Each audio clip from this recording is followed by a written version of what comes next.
GCSE History, Elizabethan England. Poverty and the poor.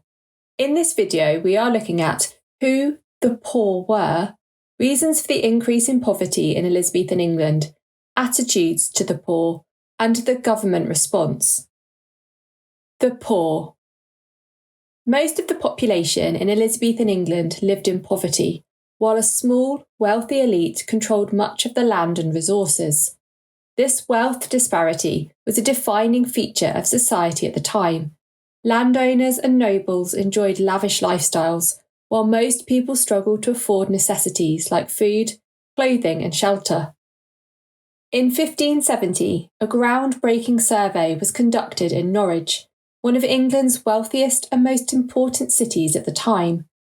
The survey revealed that 80% of the population was living in poverty. This figure shocked many and highlighted the extent of the problem, even in prosperous areas.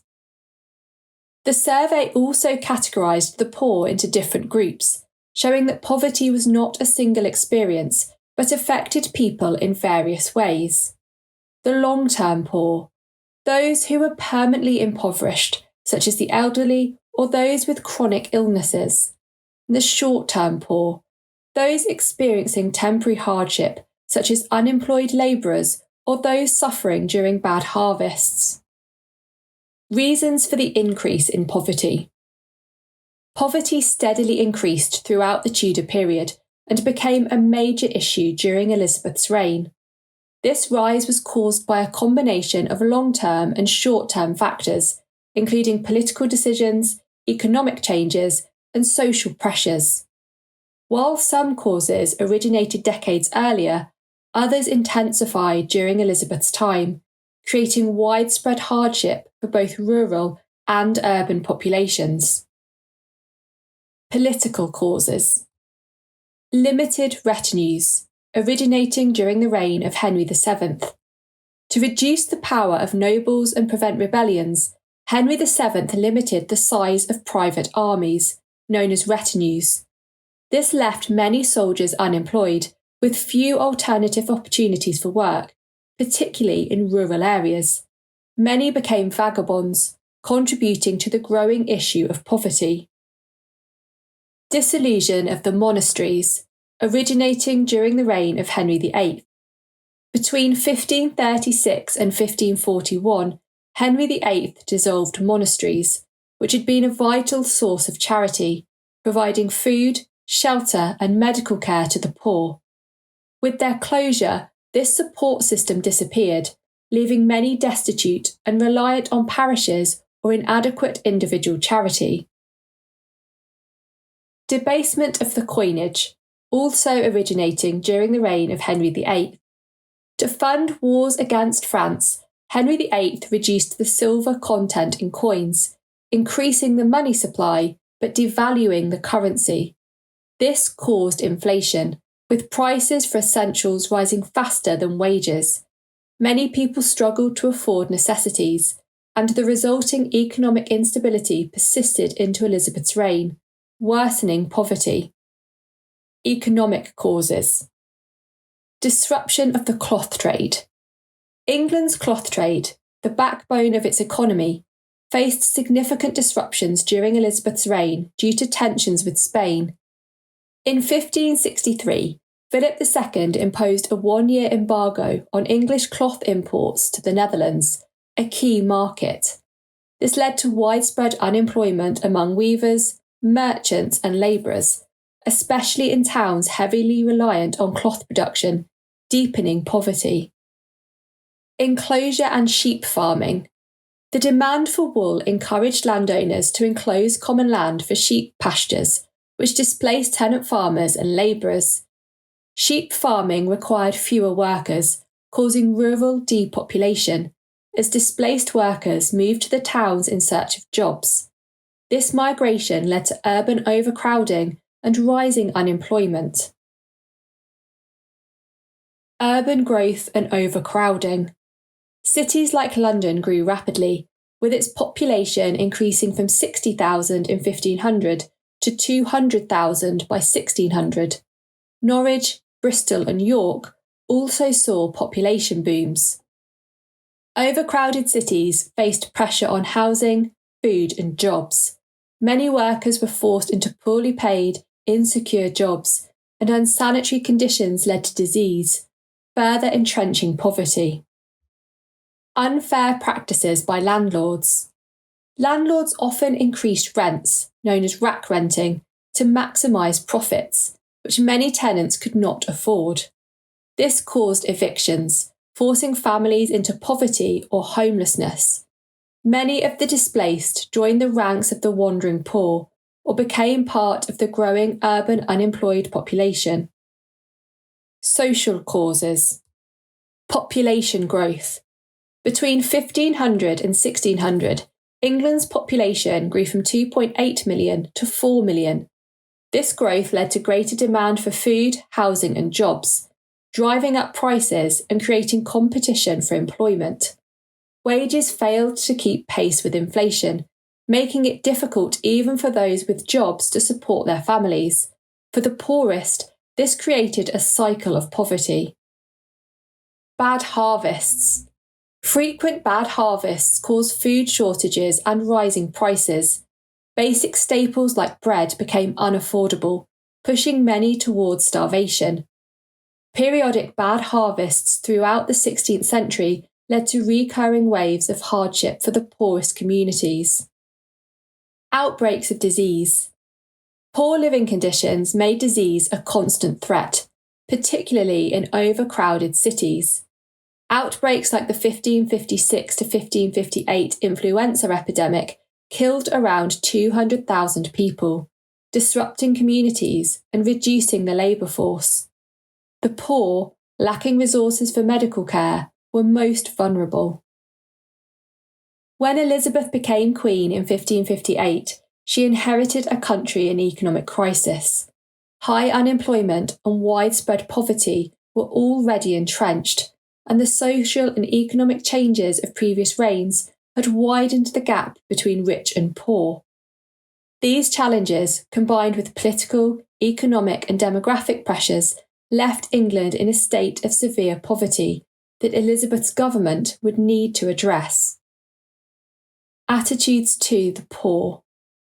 Before Elizabeth's reign, attitudes towards the poor were often harsh. Most people believed poverty was the fault of the individual, and the poor were treated with suspicion.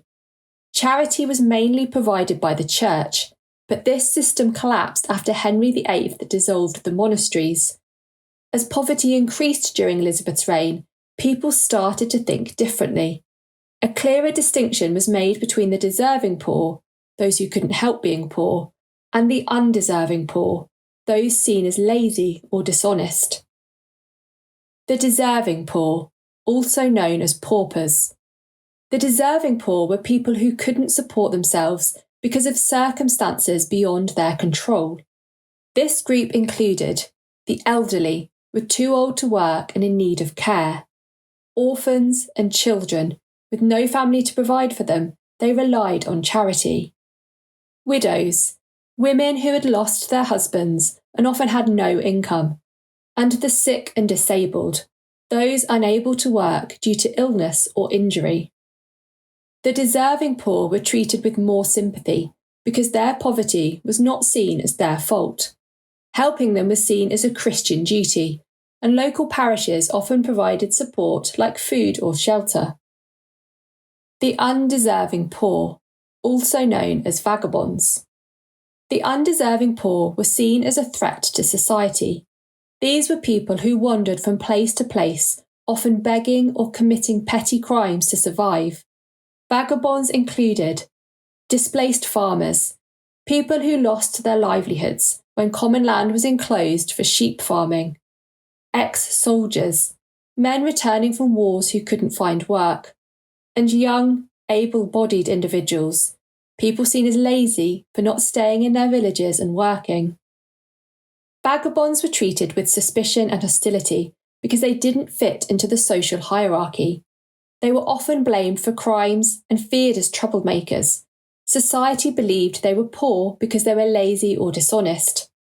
Books like A Warning Against Vagabonds, published in 1567, by Thomas Harmon, spread fear about vagabonds by describing their tricks to get sympathy. These included the counterfeit crank, a person who pretended to have seizures by foaming at the mouth using soap; the clapper-dudgeon, someone who injured themselves to gain pity; and Tom O'Bedlam, a beggar who pretended to be mad to get money. These stories made people mistrust vagabonds and believe they were dangerous or deceitful. The government response. Elizabeth's government took steps to address the issue of poverty, building on measures introduced by earlier Tudor monarchs. These efforts aimed to support the deserving poor while punishing the undeserving poor, reflecting changing attitudes toward poverty and a desire to maintain social order. Early measures. Before Elizabeth's reign, laws addressing poverty often focused on punishment. For example, the 1547 Vagrancy Act, passed during Edward VI's reign, was particularly harsh.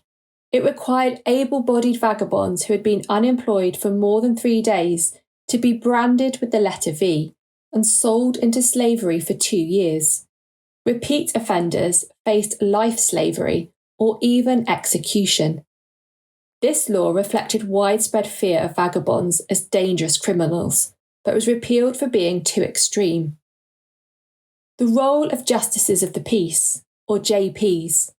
Throughout the Tudor period, JPs played a key role in managing poverty at the local level.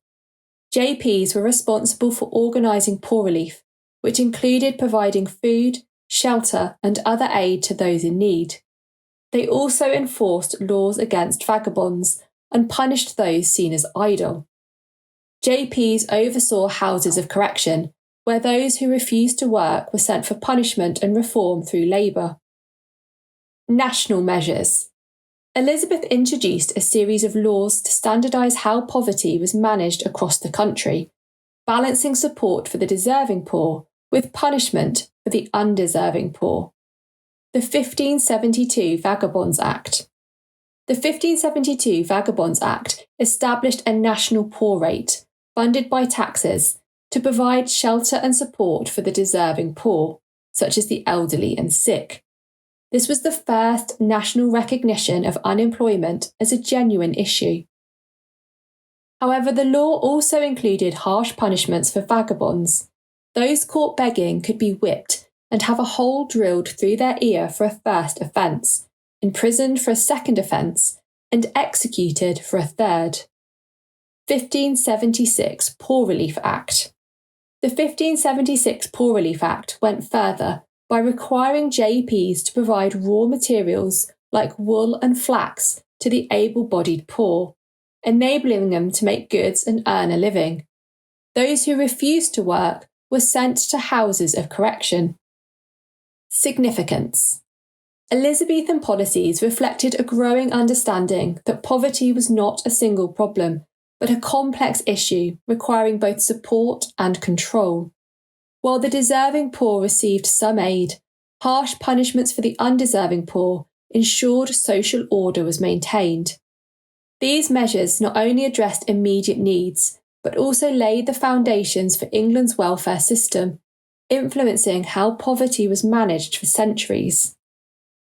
In summary, poverty was widespread, with surveys like the one in Norwich in 1570 showing that up to 80% of people lived in poverty, especially due to unemployment, rising prices, and social inequality. The poor were divided into deserving and undeserving, with the elderly, sick, and orphans seen as needing help, while vagabonds and beggars were viewed with suspicion. Poverty increased due to political and economic changes, like the dissolution of the monasteries, population growth, bad harvests, enclosure of land, and disruption to the cloth trade. Attitudes began to change, and people recognised that not all poverty was the individual's fault, leading to some sympathy for the deserving poor and fear or mistrust of the undeserving poor. The government introduced poor laws, including the 1572 Vagabonds Act and the 1576 Poor Relief Act, which helped the deserving poor through local taxes, but punished vagabonds with whipping or prison. and these measures were significant as they created England's first national approach to poverty and remained in place for over 200 years, balancing support with harsh control.